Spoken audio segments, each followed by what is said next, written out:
મંગેશ દેસાઈ. મંગેશભાઈ, ગઈકાલે જે ડિમોલેશનની કાર્યવાહી હાથ ધરવામાં આવી, આપ કઈ રીતે જુઓ છો, શું કહેશો?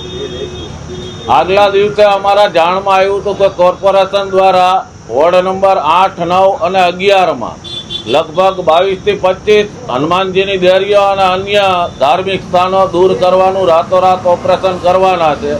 એને અનુલક્ષીને જે તે નવા ચૂંટાયેલા કોર્પોરેટરોનું પણ ધ્યાન દોરવામાં આવ્યું હતું. ધારાસભ્યશ્રીઓ દર્શિતાબેન શાહ, ભાનુબેન બાબરિયા, રમેશભાઈ ટીલાળાનું પણ આગલા દિવસે ધ્યાન દોરવામાં આવ્યું હતું.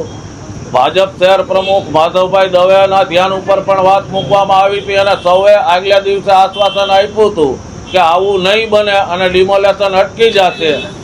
છતાં પણ ગઈકાલે મોડી રાત્રે ડિમોલેશન થયું છે અને અનેક હજારો આસ્થાના કેન્દ્રો, હજારો લોકોના આસ્થાના કેન્દ્રો છે એવા મંદિરોનું જે નડતરરૂપ નથી રોડને, એનું ડિમોલેશન કરવામાં આવ્યું છે. અને ટીપીઓ અને જે તે અધિકારીઓ સાથે વાત કરતા એવું કહેવામાં આવ્યું કે સુપ્રીમ કોર્ટની ગાઈડલાઈન મુજબ જે યાદી તૈયાર કરવામાં આવી છે એ દૂર કરવામાં આવ્યા છે.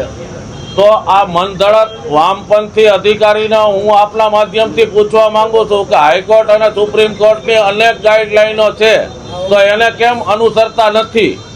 અને લોકોએ જ્યારે માનનીય વડાપ્રધાન નરેન્દ્રભાઈ મોદીમાં વિશ્વાસ વ્યક્ત કરીને ટ્રિપલ એન્જિન સરકાર બનાવવાના મત હજી થોડા સમય પહેલા જ આપ્યા છે, તો આ નવા ચૂંટાયેલા પદાધિકારીઓ કે વર્તમાનના ધારાસભ્યો આ બાબતે ગંભીરતાથી વિષય કેમ નથી લેતા? ગઈકાલે આવેદન પણ વિશ્વ હિન્દુ પરિષદ દ્વારા મ્યુનિસિપલ કમિશનર અને કલેક્ટરશ્રીને આપવામાં આવેલ હતું.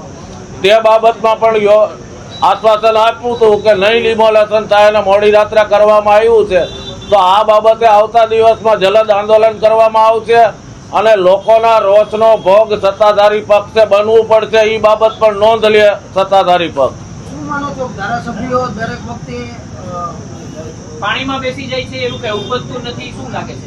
અશાંતધારાના મુદ્દામાં તેઓ પહોંચી જાય છે પણ આમાં કોઈ આવ્યું નહીં. અશાંતધારાના મુદ્દામાં પહોંચી નથી જતા પણ અશાંતધારો લાગુ કર્યા પછી જજ ચોક્કસ લે છે. અને આ બાબતમાં રાત્રે 1 વાગે દર્શિતાબેને ફોન ઉપાડીને જવાબ આપ્યો હતો. કાર્યવાહી તો ન રોકી શક્યા પણ ફોન ઉપાડ્યો એ સારું કહેવાય. બાકીના બંને ધારાસભ્યોએ તો ફોન ઉપાડવાની પણ તસ્દી નથી લીધી.